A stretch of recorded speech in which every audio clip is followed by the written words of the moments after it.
তদন্ত মানে হচ্ছে সত্যের গভীরে যাওয়া। আমরা চাইছি এটাই, সেটাই আমরা জানালাম।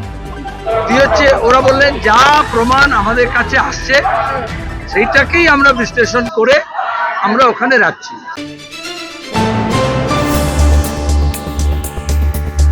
আরজি করে মহিলা চিকিৎসককে ধর্ষণ ও খুনের ঘটনার 100 দিন পার, তদন্তে গতি আনার দাবি জানিয়ে পথে নামল সিপিএম। উল্টোডাঙ্গা থেকে সিজিও কমপ্লেক্স পর্যন্ত মিছিল করে মোহাম্মদ সেলিম, মীনাক্ষী মুখোপাধ্যায়, রামচন্দ্র ডোম এবং এক আইনজীবী সহ মোট 4 জন ডেপুটেশন জমা দেন। বোঝাই যাচ্ছে উৎসবের মরশুমের জন্য কিছুদিন কর্মসূচিতে ভাটা পড়েছিল। এখন আবার যথাসম্ভব রাস্তার কর্মসূচির তীব্রতা বাড়াতে চাইছেন বাম নেতৃত্ব। কলকাতায় আরজিকর ঘটনা নিয়ে সিপিএম দুবার লালবাজার অভিযান করেছিল। লালবাজারের কাছে রাতভর অবস্থানও চলেছিল। আবার সিপিএমের ছাত্র, যুব ও মহিলা সংগঠন শ্যামবাজারে লাগাতার ধর্ণা কর্মসূচি নিয়েছিল। আর এই প্রথম বামেদের সিবিআই অভিযান। তদন্তের 100 দিন পেরিয়ে গিয়েছে, তাই আরও কত সময় চাই? জবাব দাও সিবিআই স্লোগানকে সামনে রেখে সিজিও অভিযান। কথা বললাম আশ্বস্ততা বলতাম যে আমার দিতে হবে, লড়াই চাই। আমরা এটুকু বলেছি যে এত সহজে বিচার পাওয়া যাবে না, বিচার পাওয়ার জন্য আরো জোরদার লড়াই করতে হবে আর আওয়াজটাকে আরো বেশি উচ্চে তুলতে হবে। যে কেন আমাদের দেশে আইন অনুযায়ী, আমি তো সংসদে ছিলাম, প্রিভেনশন অফ করাপশন অ্যাক্ট, এটা লাগু করার দায়িত্ব হচ্ছে সিবিআই এর। তাহলে আজকে আমেরিকা থেকে জানতে পারছি আদানি চুরি করেছে, ব্রাইব দিয়েছে, ঘুষ করেছে, তার নামে ওয়ারেন্ট হলো।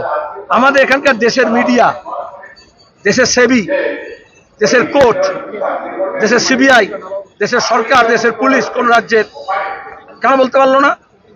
কেন বললো না আদানি চোর হয়, ঘুষ দিয়েছে? আমাদের বিদ্যুতের বিল বাড়বে আর বিদ্যুতের ব্যাপারে ঘুষ দিতে চাইছে কেন্দ্র এবং রাজ্য সরকারের অফিসারদেরকে। তাহলে এটা আমাদের দুর্ভাগ্য। আমাদের দুর্ভাগ্য, সত্যটাকে গোপন করা হচ্ছে। আমরা সেই সত্যটাকে উদ্ঘাটন করতে চাই এবং সেখানে সিবিআই, সেবি আগে ফেল করেছে। এখানে যেমন মমতার নির্দেশে সিআইডি আর পুলিশ আর বিধাননগর পুলিশ আর কলকাতা পুলিশ চলে, ওই রকম মোদির নির্দেশে সিবিআই চলে। আর এখানেই আমাদের ভয়, কারণ এর আগে গরু পাচার, কয়লা পাচার, শিক্ষক নিয়োগ কাণ্ডের দুর্নীতিতে এখানে অনেকবার এসছে, ভাইপো থেকে আরম্ভ করে বাকি তৃণমূলের নেতা মন্ত্রীরা এসছে। কিন্তু আমরা কি দেখেছি? একে একে ছাড়া পাচ্ছে, বাইরে যাচ্ছে, বিদেশ যাচ্ছে, আর দেশের টাকা বাইরে পাচার হচ্ছে। এই জন্য সিবিআইকে আমরা বলেছি যে আমরা পাল্টা চার্জশিট দেবো, সিবিআইকে দেবো, যেরকম রাজ্য সরকার পুলিশকে দেবো, রাজ্য সরকারকে দেবো মানুষের তরফ থেকে। কারণ তদন্ত প্রক্রিয়া ঠিকমতো হচ্ছে না, ঠিকমতো করতে হবে। সহজে সদুত্তর পাওয়া যায়? সদুত্তর তো সবাই মিলে খুঁজছে, গোটা দেশ খুঁজছে। যতজন বিচার চাইছে, যতজন লড়াই করছে বিচারের জন্য, রাস্তায় নেমেছে, রাত জেগেছে, সবাই তো সদুত্তর খুঁজছে। উপযুক্ত উত্তর দিতে পারছে না প্রশাসন, এমনকি তদন্তকারীরাও। তদন্ত মানে হচ্ছে সত্যের গভীরে যাওয়া। আমরা চাইছি এটাই, সেটাই আমরা জানালাম। হচ্ছে ওরা বললেন যা প্রমাণ আমাদের কাছে আসছে সেইটাকেই আমরা বিশ্লেষণ করে আমরা ওখানে রাখছি। আমরা এখানে আমাদের রেজলিউশনে রেখেছিলাম, দাবিতেও রেখেছি, বিভিন্ন বলেছি, এটা বলেছি যে আরো অনেক সার্কামস্টেন্সিয়াল এভিডেন্স আছে, সেগুলোকে জড়ো করতে হবে।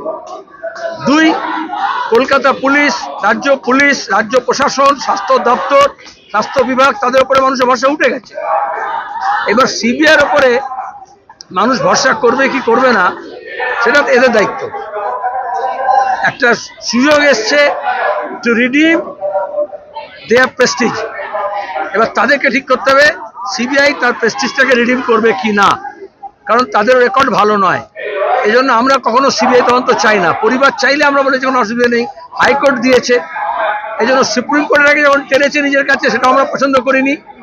আর এখনো সবটা যেমনটা কালীঘাটের নির্দেশে বিনীত গোয়েলের সহযোগিতায় পুলিশ এবং স্বাস্থ্য বিভাগ মিলে, সন্দীপ ঘোষ মিলে যা করেছে, সেইটার উপরে ভরসা করে রাখলে মানুষের ভরসা উঠে যাবে সিবিআইয়ের উপরে, এটা আমরা বলেছি।